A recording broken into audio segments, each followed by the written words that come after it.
Thank you, Jennifer.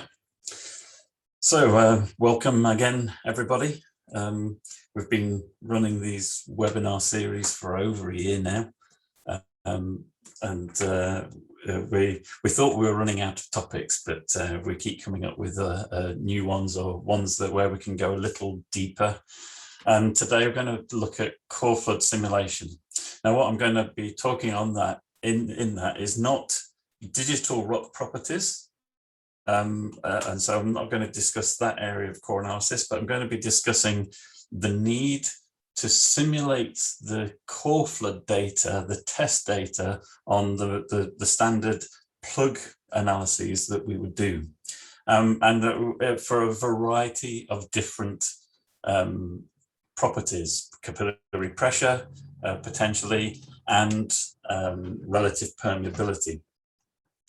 So what I'm going to look at, the clicker's not working for some reason. Yeah, there we go. What we're going to look at is initially a quick summary. Again, I've already looked at this a little in previous webinars, but a little quick summary on why is simulation necessary. I'm then going to look at what the input measurement data QC, the sort of QC that you're going to need to do on the different input data, some potential necessary adjustments to the input data and why those adjustments might be needed, and then look at the simulation process. And I'm going to look at 3 different simulators, although I'll probably just show results from 1 or 2. But as part of the simulation process, I'll also discuss the variables in that simulation process in the equation.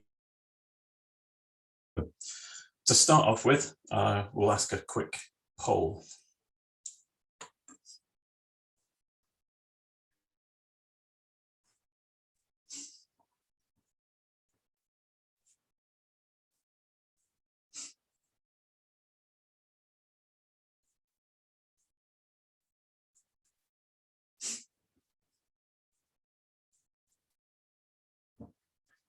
So I don't know how that's going. So what's the most important for your company? What's the most important aspect of data? Is it most important to get accurate data? Or is it most important to get quick data? Or most important for cheap data? And I don't know how we're doing on that. Is everyone just about? Yeah, I'll just finish it up now, Jules, and then I'll share the results. Okay, well, that's good. So 95% are saying that most important is accurate data. Although we must have had that as a multiple choice, because those numbers don't add up to 100%. But as you can imagine, so accurate data may require time. So if we just look at this capillary pressure, or this relative permeability data, as we change saturation, our permeability is changing. So if this is my oil curve here, coming down from 1 and down. And as I get to higher and higher water saturation, the relative permeability to oil is getting lower and lower, below, down to 10 to the negative 3, 10 to the negative 4, 10 to the negative 5. So 1,000 times, maybe 1,000,000 times less permeable to oil. So everything's slowing down. So these tests can take time. However, there's the potential, maybe one way of approaching data, and to try and speed up testing, you could combine the test with simulation to potentially reduce test time, as long as you've got sufficient data in between. And we can look at that as we go on through here. Because the problem with all of these, not the problem, but one of the challenges, and particularly if we want quick data, or quicker data, but yet accurate data, the problem is that we get to very slow flow rates because of relative permeability. In capillary pressure tests, the whole test is controlled or is slowed because relative permeability is reducing so much. So in a capillary pressure test, capillary pressure is a static test. It's not correct. You get incorrect data if you don't allow it to be static. So what capillary pressure does, it describes the correlation between saturation, a static fluid gradient, so an unchanging fluid system, and the pore size or pore throat size distribution. Relative permeability describes the dynamic or transitional conditions. So how the system is moving from one saturation to another saturation because of a change in fluid gradients. And that's also then obviously pore and pore throat sizes are important in that process. But when we measure capillary pressure data in a lab, it's going to be impacted by relative permeability. As we go from one state to another state, it's changing, and we actually don't get to the proper idea of capillary pressure till we get to the end, and it's static. But how long is that going to take? That could be quite a long time. And relative permeability is also impacted. The relative permeability tests are impacted by capillary pressure, because capillary pressure controls the saturation, controls where we're heading. So here we have this, say, capillary pressure test. This is just just showing you. I've got the green dots here, or the green triangles, are the data that was acquired on a sample when a lab, some laboratories only use a specific time. They'll leave it for 8 hours and say it's finished after 8 hours, or they may say 12 hours or 24 hours. And then they'll take it off and put it onto the next stage of testing after whatever specific time. However, the blue data points are the actual measured. This has gone on for about 50,000 seconds. That's approximately 35 days. And so this first one here has gone for maybe 10 days, almost 10 days at one particular, this is a centrifuge test, at one particular flow rotational speed. Each of these are the speeds that have been placed on there, or the force, displacement force. Now, how does that impact the capillary pressure curve? Well, if we haven't allowed sufficient time, we get an incorrect capillary pressure curve, an incorrect correlation of saturation to a fluid gradient. And that will relate into our reservoir as an incorrect saturation height model. And we will be underestimating the oil in place with this non-static or still transitional capillary pressure curve. And so the question, as I asked earlier as well, is how static is static?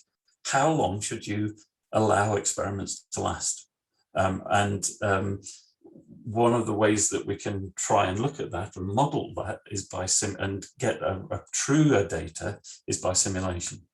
So and then looking at relative permeability. So the relative permeability impacts the capillary pressure tests because things are still transitional until you achieve the endpoint.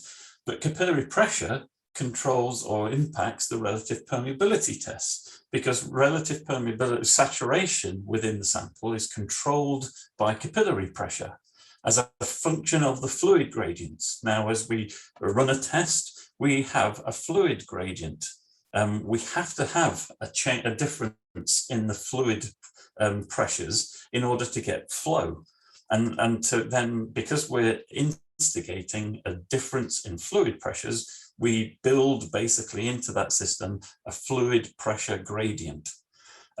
Saturation is a function of the pressure gradient. So we can calculate that as capillary pressure. We know from a saturation height function that we can determine capillary pressure as a function of height in the reservoir. That as we flow and we set up a fluid gradient becomes saturation then becomes a function of the fluid gradient along the length of my sample. And so what I've got here is in the green, the lilac and the dark gray, samples performed at different flow rates, which set up different differential pressures across the sample. But in each of these cases, the differential pressure is changing as a function of the length across the sample. So that at the outlet, I have zero pressure. And what that means is if I were to take the green here, at this end, I'm at about -1 of these. So if I read off -1, then I'd expect this saturation at this end of the sample. And here I'm almost to the 0 point. So here's the 0 point. The saturation there is close to my SWI. And that's what we're seeing in this top curve, is the change in saturation as a function of the different fluid gradient along the length of this sample. How does that impact the sample? Well, it means that if I've got a changing saturation across the sample, then from my relative permeability curve, at different saturations, I have different effective permeabilities at different sections along the sample. And so as well as a fluid gradient, a fluid pressure gradient gives a saturation gradient, and a saturation gradient leads to a relative permeability gradient within my core. And it's not as simple as just adding them all together. It's not a simple average of permeability. It becomes a harmonic mean of the permeability in here. And what that leads to is in the laboratory, the standard practices, the standard calculations to determine relative permeability assume that capillary pressure has no impact, and they assume that there is no saturation gradient and everything is even. And so what you end up happening is that if you perform a test at different flow rates, you will get different relative permeabilities, and that's what these are showing here. So that at different flow rates, I get different abilities from the standard analytical calculations. So, and if we were to use those relative permeabilities, the analytical relative permeabilities, and input those into reservoir simulation, we would have completely different modeling of our hydrocarbon production rates. So it has a large impact. And then even if we had basically the similar relative permeability, but it was only truncated because of residuals, and the last webinar I gave was on residual oil saturation. But what happens if it's only truncated, we still get a difference in our reservoir modeled hydrocarbon production because of a difference in residual. So we need to understand the residuals. We need to understand what the true relative permeability is that is not impacted by capillary pressure.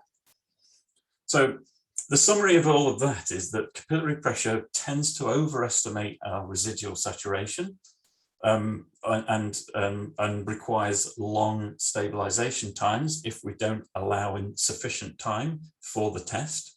In the relative permeability tests, we tend to overestimate the residual saturation, and there will be errors in analytically derived rel-perm. So that's why we need the simulation process. And there are a number of different simulators. These are probably the most common in our industry. So we have Corex, and they've in recent years added an automated process, which they call AutoScorex. This SIDAR and the Sendra. I'm going to come back to those and show, as we look at how you input the data, I'll show you each of these different softwares and what goes into those. So each of these now have a potential of an automated process. And they each basically use very similar modeling technique. The equations are basically the same. The grid blocks that they use, they would tend to use at least 30, but you can control how many grid blocks. So you basically breaking the sample up into a number of different small slices, assuming that each of those slices is then a fairly homogeneous block or grid block within there. The minimum tends to be 30. Of course, if you use less than that, you'll get quicker or faster simulation times, but it becomes less accurate. Earlier this year, unfortunately, we lost one of the great minds in core analysis, Doug Ruth. He had another software called PoreLab. He had done some studies looking at what's the minimum grid block size to get a good simulation that is similar in error or less than the error that you would see in the measurements. And he reckoned that's about 30 grid blocks. I tend to use 50 or 100 just to keep things, just to ensure that I've got reasonable certainty or accuracy. But what they also do is each of them have a block at the end to signify where the sample then meets whatever system is outside of the sample, so some injection equipment.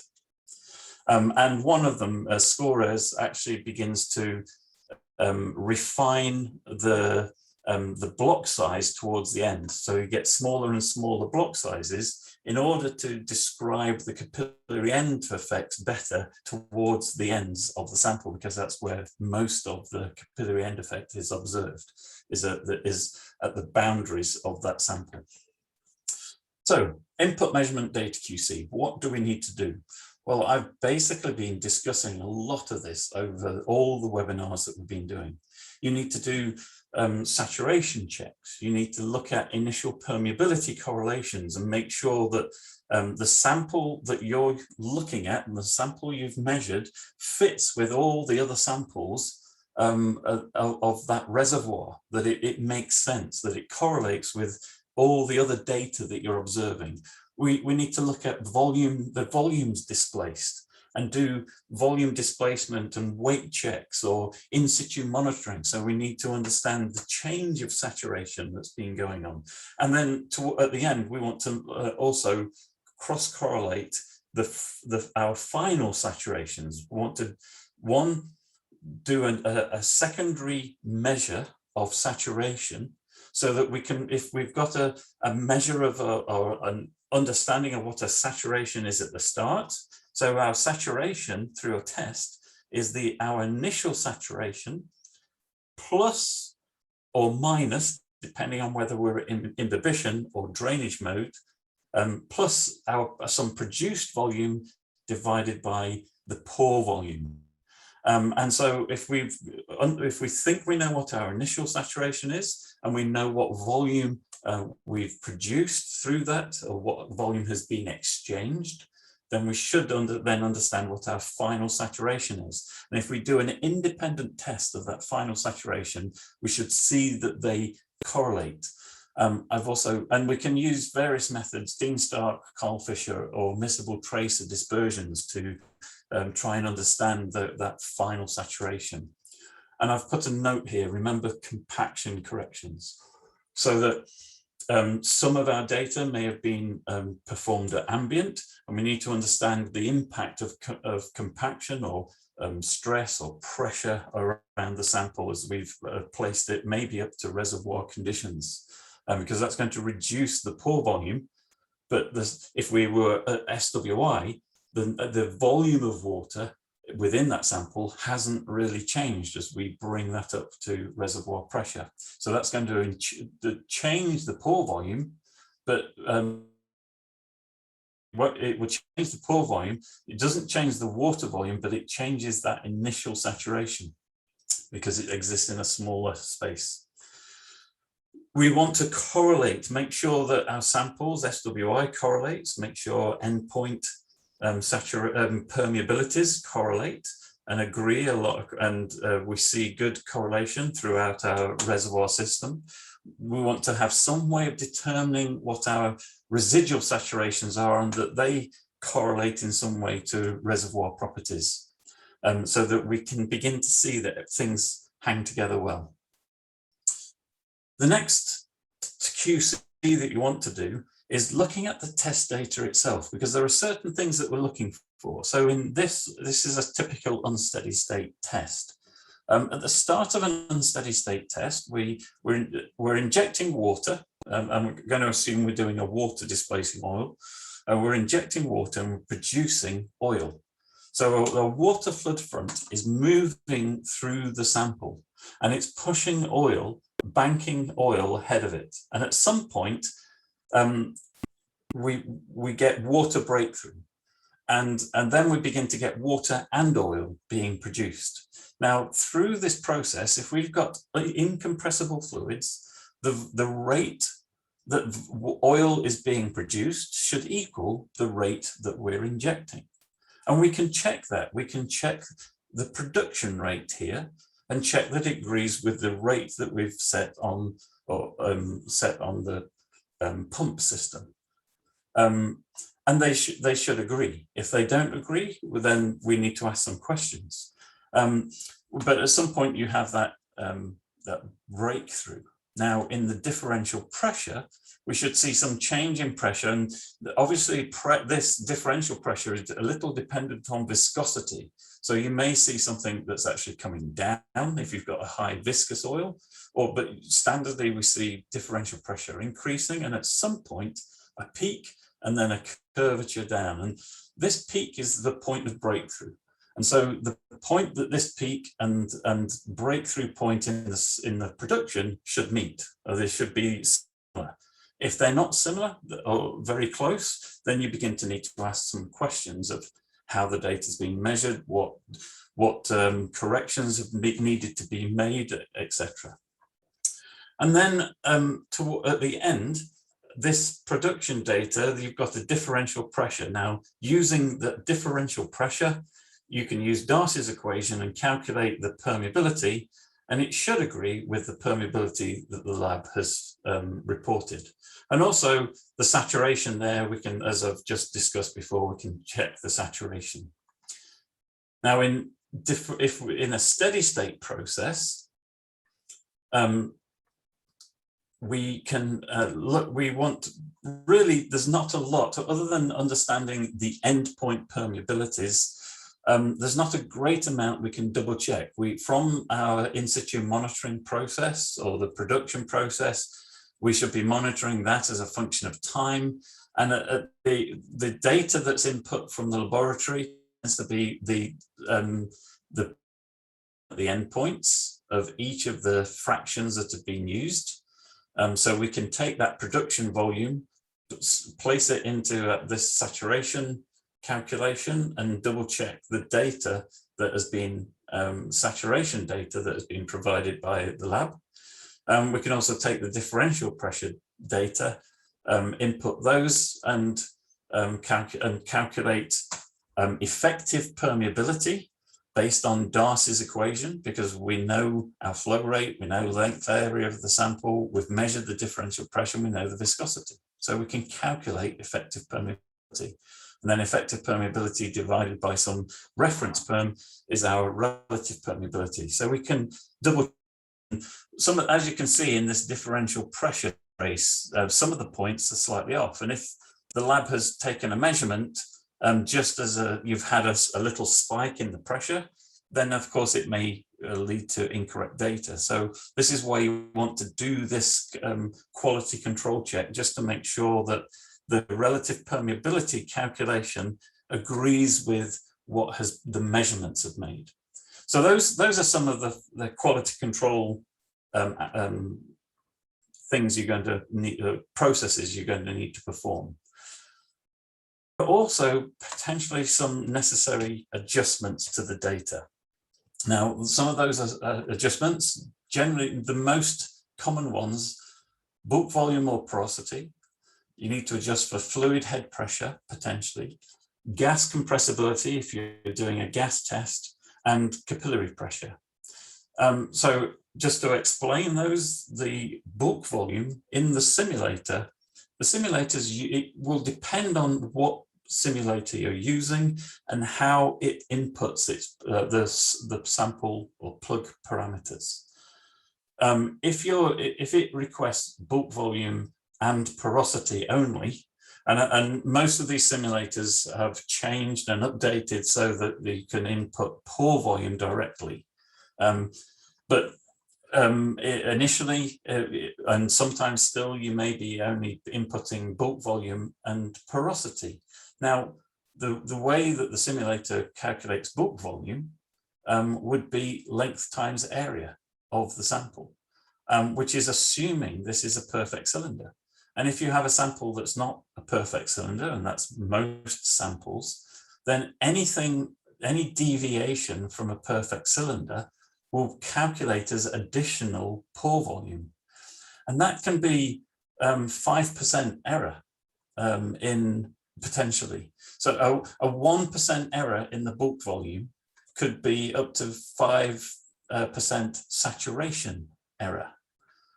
So it can have a significant effect. So how you input these data you may need to adjust the actual bulk volume so that of the length area. You may need to adjust the length area so that the information you get from it equals your, say, mercury bulk volume.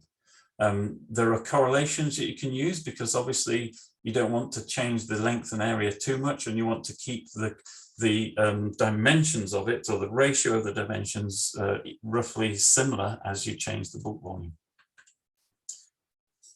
Fluid head pressure. Now, there are different options in the simulations, whether you want to perform the test in, or the simulation in a horizontal mode or a vertical mode.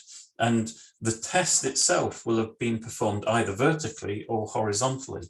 And there's a difference. Now, what I mean by the fluid head pressure is that you've got an inlet and an outlet of the sample, and a pressure reader somewhere. And depending on where you place that pressure gauge, you can get a different pressure reading, because the weight of the fluid is pushing on that pressure unit as well.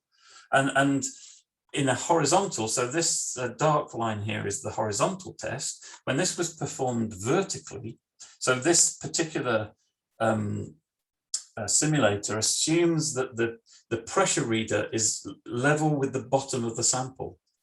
So in horizontal, it's level with the line, the flow line, but in a vertical, it's level with the bottom and the outlet of that sample, so that you have additional weight of fluid. Now, because of the difference in density of oil and water, you get a changing fluid head pressure. So at the start, it's this one, it's 6.1 millibar. And at the end of this test, it's 7.3 millibar of a difference. So that's a 1.2 millibar change because of saturation change within the sample and within the fluid lines. And so in this particular case, where the endpoint here is 25 millibar, that's about a 5% error in pressure. That would translate to a 5% error in permeability. If this was a 150 millidarcy sample, this one. So if this was 1500 millidarcies, we'd expect 10 times less pressure.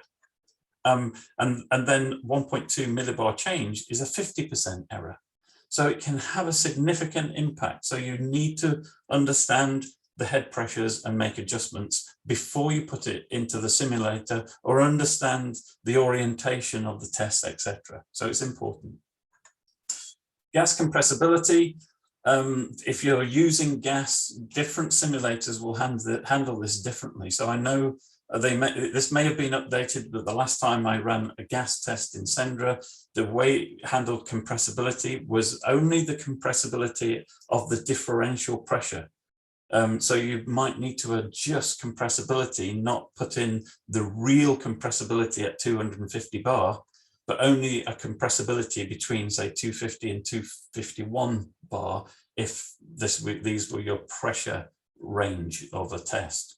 So it needs some thought before putting it in, or what sometimes in that particular case, the easiest way I found to do was correct my data for compressibility before inputting it to the simulator. And then capillary pressure. So quite often the capillary pressure that you're inputting to the simulator is not performed on the same sample that you have run your relative permeability on. And so you need to consider how you're inputting capillary pressure and any changes for rock properties, because capillary pressure on a 10 millidarcy sample will be very different to the capillary pressure in, say, a 100 millidarcy sample. Now, we shouldn't really be comparing such different samples, but sometimes we may not have the option. If they're from the same rock type, what we can do is something like a J function, which often works well in sandstones. And this is the J function, where the square root K over phi is the functional group for the altering rock between rock properties.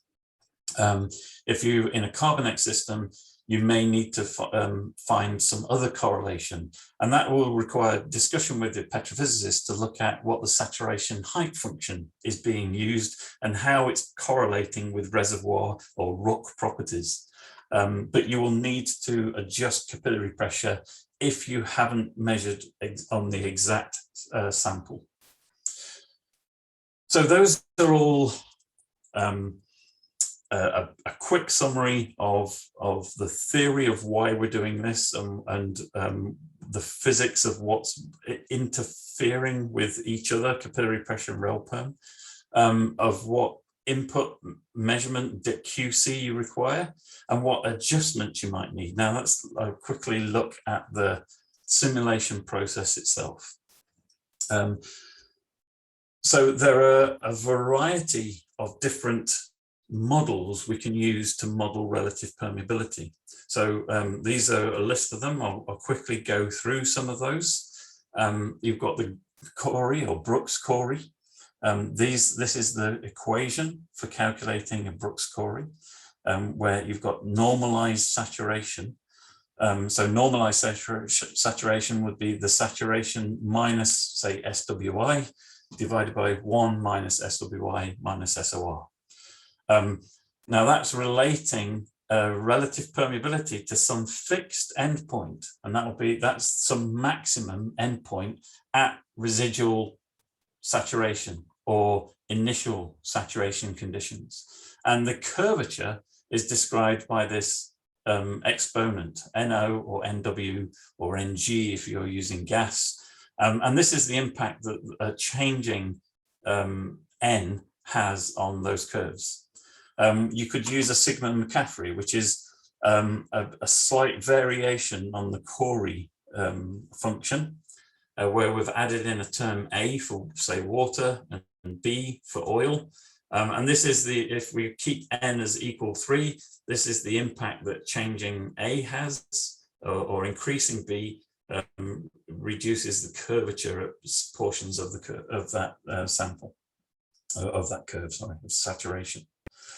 Then we have what's called LET, and this has a variety of different variables in it. You've got this L, E, and T, and what that allows us, it basically allows for exponential systems. You can get sigmoid-shaped curves.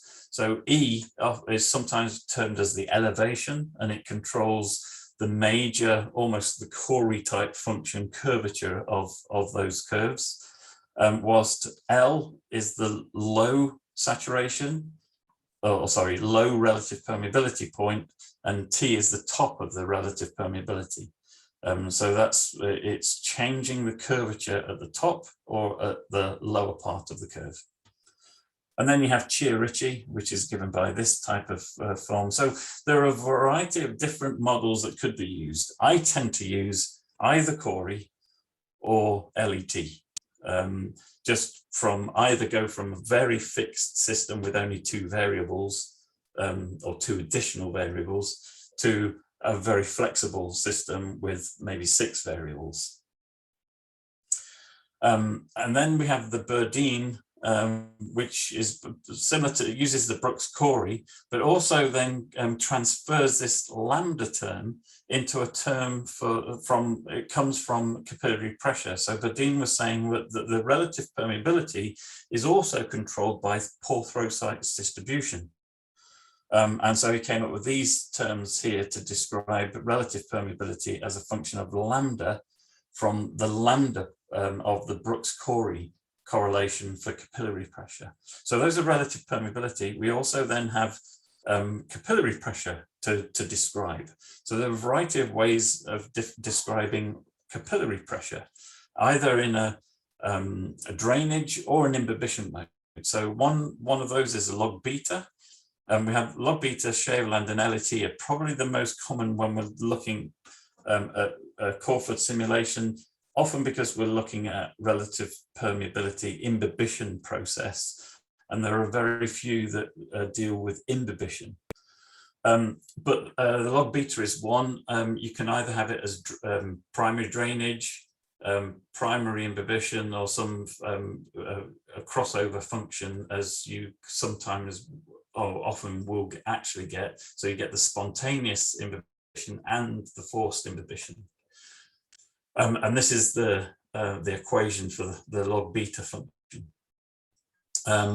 This is the Shaveland function. So you can see there in the log beta there are three A, B, and beta, three variables in that system, as well as PO as well. So maybe 4 variables, but PO is a function of the curvature here, tangent to the curve as we meet the threshold pressure. Then we have the Shaveland, which is basically like a Brooks-Corey. So Brooks-Corey for one fluid minus the Brooks-Corey for the other fluid. So we know capillary pressure is the oil pressure minus the water pressure. So we have those two terms, and this is the impact that those different variables give to the curvature of there. So we can get, again, a full either spontaneous or forced imbibition part of a curve. But it puts 4 additional variables into the system. The LET puts at least 7 different variables into any modeled process. And those are the LET for the water, LET for the oil, plus either a threshold pressure, particularly for primary drainage, where you've got some threshold pressure before oil injects in, or the point here of crossover between positive spontaneous imbibition and negative forced imbibition part of the curve. You can see these are much more complex. And so what's happening there is we're introducing more and more flexibility. With more flexibility comes more problems or more issues of the potential of having multiple solutions to our system. So one of the things that we need to do before we start simulating is to try and anchor as many of those variables as possible. We need to anchor our initial saturation. So try and get some correlation and say, well, my saturation is somewhere. We may put some sensitivity boundary conditions around. So there's my average for this reservoir, but I could put a bounding curve above and below and say my saturation for each sample should range in a certain area, and check that we're starting at similar saturation. We also do a similar thing for the residual saturation. And so if we anchor that, it becomes a fixed point. It's no longer variable. We anchor the residual saturation. It's no longer variable. And if possible, try and anchor our endpoint permeabilities, or the initial effective permeability and the end effective permeability. So that those anchor 4 variables of the system, potential variables of the system. We're then left with capillary pressure. So if we were inputting relative permeability as one variable and capillary pressure as another variable, then depending on which model we're using, if we're using LET RelPerm and LET capillary pressure, we have at least 13 variables. That's way too many variables for data that we're observing and makes it too uncertain. So it's best if we can also anchor capillary pressure by measuring it. So the different simulators, just trying to finish off as quickly as I can here. So we have SIDAR. This is just some screen captures from its manual of the different inputs. So this is what you'll see when you first come in, where you put sample and fluid data, the experimental data, block information, and the times of your test as well. So this is the sample property input window. This would be your input for capillary pressure. You can see this is where I got the log beta information from. There's a variety of different ways of dealing with capillary pressure, either loading in data points for capillary pressure or fitting the data points with, say, log beta, or there is an LET function. Also then the input for RelPerm. And so these become the input. The same for Sendra. You have, it's a different, obviously different visual, but basically the same input information. So you input your core properties and the fluid properties. The grid here basically describes how many blocks you're going to use, and also the experimental parameters. So what flow rates you're going to use, how long the test took, and you can input your experimental data in here as well. So this is the input pages. So the information about the sample itself, about its length and porosity and permeability. So this is what, for this particular case, obviously it's inputting porosity. So as I mentioned earlier, you might need to consider changing length and diameter to ensure you've got an accurate pore volume, because it will calculate pore volume as porosity times this bulk volume. Other information input, the fluid viscosities and the time that things started and the flow rates and etc. And they're all quite similar. They're different visually and different how you'll put them together, but they've all been tested in a benchmark paper, SCA 2016 006. In this one, you can do this is where you'd run a simulation. That's if you just want to, if you've input the properties yourself, run the simulation and see if it fits. Then you could go and you could manually just change each of the properties one at a time and see how it impacts your result data. Or you could do an estimation. As this is showing, this is the estimate. And what that will do is then it will based on which properties you've checked in here, it will change those properties automatically to try and find the best fit. And then once it's found the best fit, whatever the properties in here, you'll see it, this columns here changing, and it will change all of these properties to what is the best fit. And now that's best fit mathematically. You need to look at what it looks like, what the capillary pressure looks like, and check that it makes sense before accepting it. And you may need to go back and do uncheck them all and begin to do manual simulations yourself to fine tune the output. And then this is Scores. So Scores has a free manual portion where you have to do everything yourself.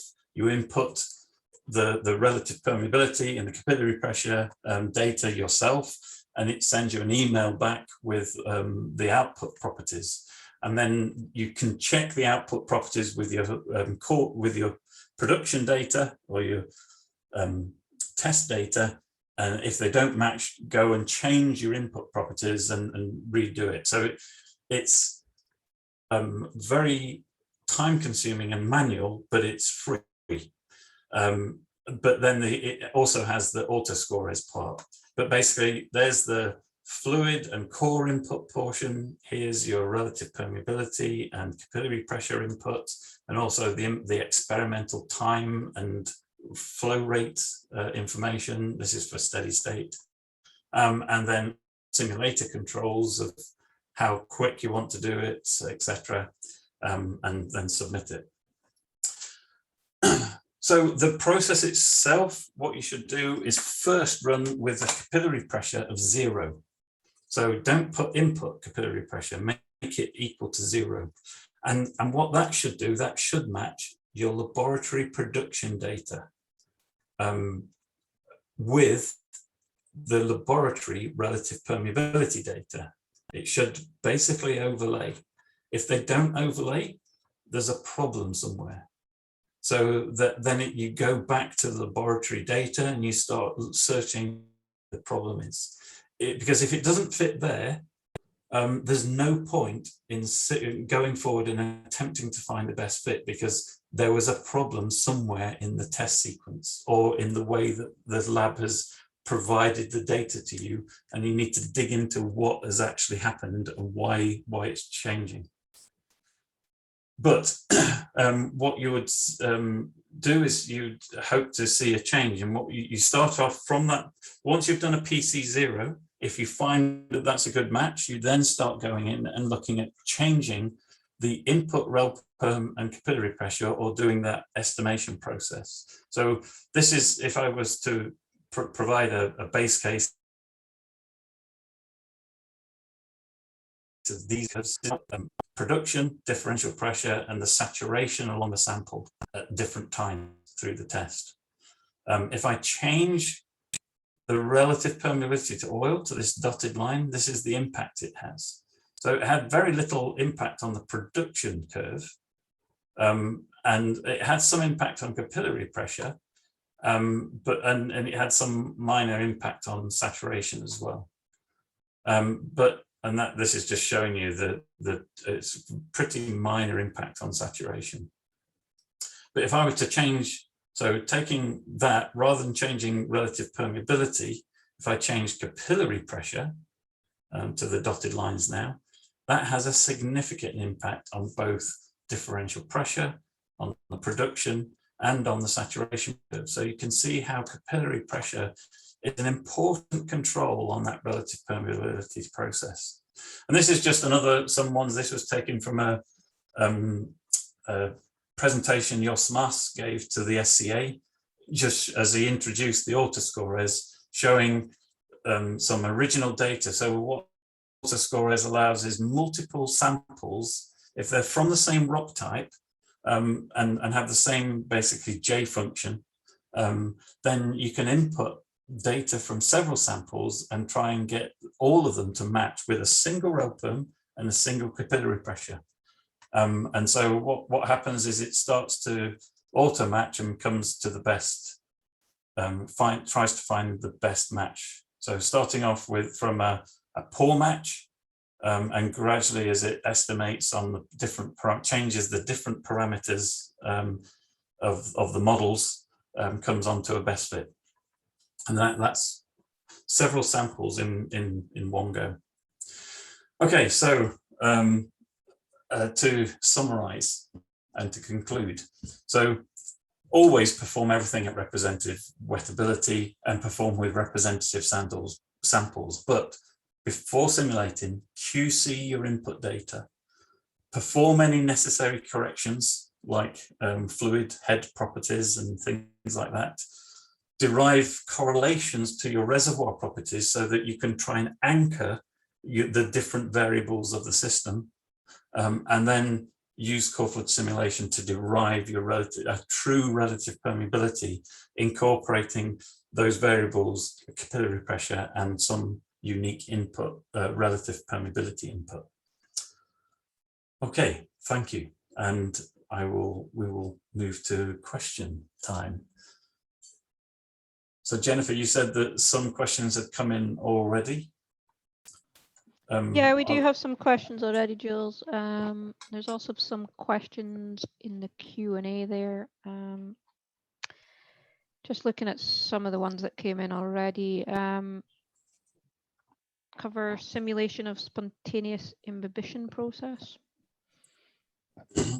Most of them, so most of these don't do spontaneous imbibition because it's a different process. So it's not, but spontaneous imbibition is not the Buckley-Leverett. So Buckley-Leverett is that you're applying a force to push oil and banking oil ahead through the major pore space. Spontaneous imbibition is a capillary force pulling fluid in, and it won't be pulling it in and with a bank of the other fluid ahead of it. It pulls it in along the films of the residual fluid that's of the wetting phase that's still in place. So you get what's called film flow, film thickening, and then eventually snap off if there's been enough change in saturation. So it's not Buckley-Leverett. So I believe there are correlations to include spontaneous. The last I heard of that was being worked on by groups in Norway at the university, I think it was University of Bergen, together with Doug Ruth. I know he was looking into that before he passed. But I haven't seen those incorporated in any of these Coreflood simulators yet. That's a good question. Thank you. Okay, another that came through. What is the control points for carbonate reservoir identification? What's the control point? I'm not sure what that question means. I think what we'll have to do with that one is discuss that with you outside. I think carbonates are so I mentioned sandstones with the J function. J function often works quite well with sandstone systems, but with carbonates, you really have to go and discuss with the petrophysicists, your geologists, to look at how the saturation height function is being built in the system and use whatever correlations are there to try and correlate capillary pressure with a carbonate system. So they are a bit different. Okay, no problem. Can you simulate the wettability impact of chemical injection like scale squeeze? Yes and no. It cannot be modeled implicitly because no one really understands yet. Well, no. So we're getting closer in the digital rock world to understanding it from a pore scale modeling and digital rock properties. But at the macro level, it's still not. You cannot really predict from an amount of wetting change or the number of a wetting change model, the change that's going to have on capillary pressure, which then controls the relative permeability. However, if you've got if you can measure the relative permeability with the original fluids, and then the relative permeability and capillary pressure, and the relative permeability and capillary pressure with your chemicals, you then have two sets of curves, and you can then set up a dispersion transition from one curve to the other curve based on your saturation and modeling. So you could do it like that, but not in these simulators usually. That you then begin to need to go into chemical dispersion simulations. Okay, we do have some questions as well in the Q&A, which if you want to move on to them. I can see those now. So I can see that Mehmed said, what iron is used for tracing flow pathways in core samples? Well, it varies, Mehmed. Usually, if we're talking core floods where you're doing water and oil or gas, one of the fluids is doped and traced with either, if it's water, sodium iodide or cesium chloride, so a heavy attenuating molecule, or it's in the oil, it would be something like iododecane.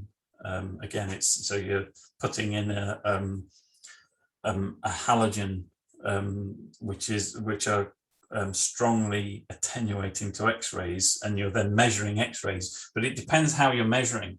So any fluid, as long as it's miscible with the original one of your fluid pair, could be used as a tracer if you then have a way of measuring it. Kamal says, can the simulator also use data from digital rock to further validate experiments? For example, using scans to match capillary end effects. So if you have digital rock data with capillary pressure, and you have the flow properties, then these simulators, based on the properties of that digital rock, by inputting the capillary pressure and the relative permeability, should provide the same production data that you would see from the digital rock. So yes, that could be done. Munu Stephen says, do we flood the core initially with fluids, reservoir sample fluid, when obtaining the variables, forming injection to displacement? So yeah, if you've watched any of it or been watching our webinars, you would see the process that you use throughout the whole core analysis procedures. If you haven't seen some of those webinars, then go to our YouTube page and look at them, because in there we describe the process for ensuring that you get representative wettability and representative material that you're working with, because that's important. As one of the earlier questions says, we cannot model the change of wettability. So if we haven't got wettability right, or just about right, we cannot model what its impact would be at the moment. And Kamal says, can the simulator's non-standard scale or performs non-standard scale, for example, chemical core floods using surfactants? So yes, some of these could be. So it depends on the system. So if you, with a surfactant, we know that the way the surfactant works is by reducing interfacial tension. And so by reducing interfacial tension, we're changing the capillary pressure. So one of the, I think I showed the J function for capillary pressure.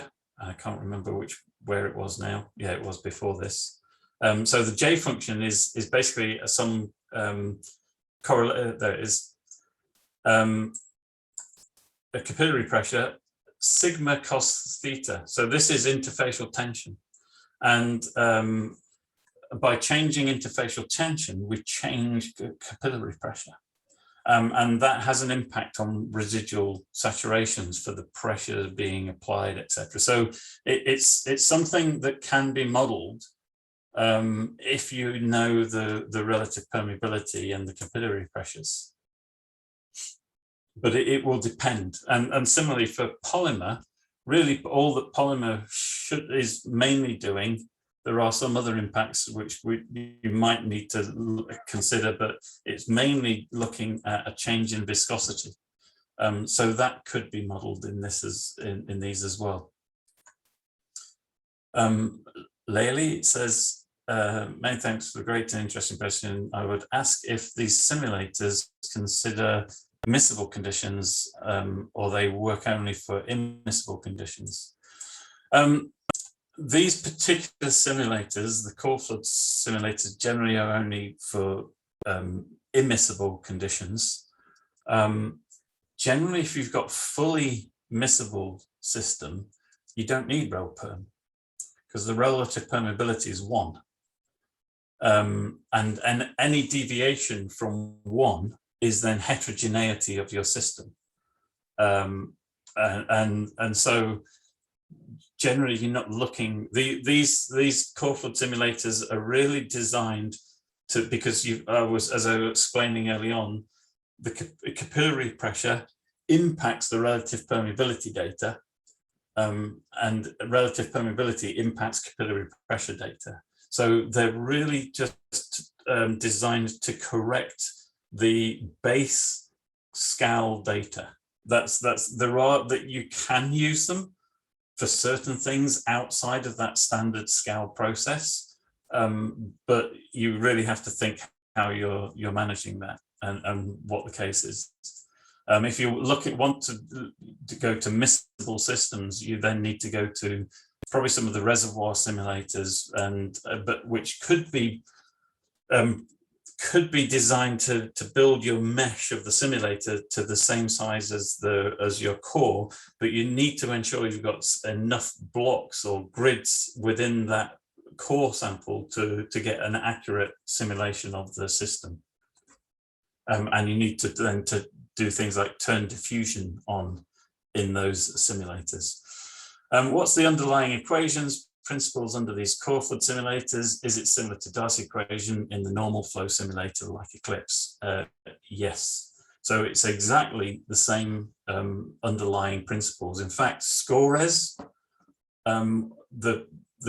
was written by Jos Mas, who was former head of Shell Research, and basically was involved in the writing of Mores. So the underlying fluid flow calculations of Shell's internal Mores reservoir simulator is what are the underlying calculations of Corex.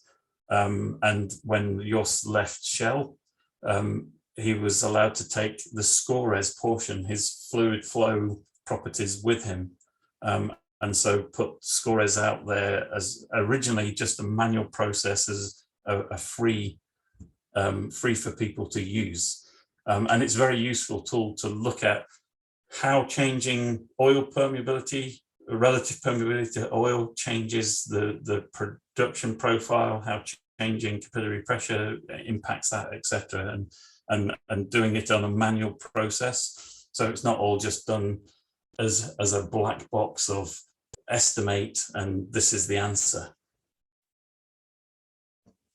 So it gives better understanding. You begin to build better understanding of what is controlling what with a more manual process. Okay, that's all the questions I've got there. I'll hand back to Jennifer. We do have one more question in the chat, Jules. Okay. Do that one quickly, and then that will be the last one. Any recommended workflow on how to simulate water saturation for a reservoir that has been fractured during water injection and is experiencing high water production through induced fractures? The idea is to evaluate possible remaining movable oil that could be produced later using EOR, IOR procedures. It's quite a long one. Yeah. Okay, so with that case, basically the system started off from a standard Buckley-Leverett process, where these simulations and fluid flow would work. What you're going to have to do is you're going to have to move from that standard Buckley-Leverett to a dual porosity or dual system process. So in a fractured reservoir, the way the fractures become the production network, and you would need to begin to pull back on injection rates to allow spontaneous imbibition to occur. And during spontaneous imbibition, oil or hydrocarbons will be produced from the matrix into the fractures. So you've got that dual system, and that's all going to be controlled by spontaneous imbibition, which is controlled by wettability. But that's an very interesting question, a very unusual system by the sound of it. and probably you're going to need to look at some form, well, depending on your wettability, you may be needing to look at some form of EOR. Okay, thank you, Jules. Thank you for everybody's questions. We've had a lot of good ones there as well. Managed to get through them all, albeit running slightly over. Of course, any further questions, just feel free to get in touch. You'll receive a link tomorrow with today's recording, so keep a lookout for that one in your inbox. And just running through quickly what we have coming up. You'll see September, Justin Green is bringing us the next session in our formation damage series, looking at productivity enhancement. So Justin will be back for that one. Then Jules will be back again in October with one of the most popular topics in a recent poll we did actually in our webinar last month, which is relative permeability, core versus field. So be sure not to miss that one coming soon as well. All the information, registration links, etc. will all be up on our Premier LinkedIn and social pages over the next few weeks and months, and I'll send out some reminder emails as well. If you wouldn't mind giving our page a quick follow on LinkedIn, that's great. And that means you won't miss any of the sessions as we release them to keep you notified. And yeah, like Jules mentioned as well, if you have missed any of our previous webinars, you can check these out on our Premier Corex YouTube channel, and all of our sessions are uploaded there for you. Sorry, we are slightly over time now, so we'll just wrap up. Thank you for hanging on. Thank you again for Jules for his presentation today, and we hope you can join us for the next sessions coming up. Thank you, everybody.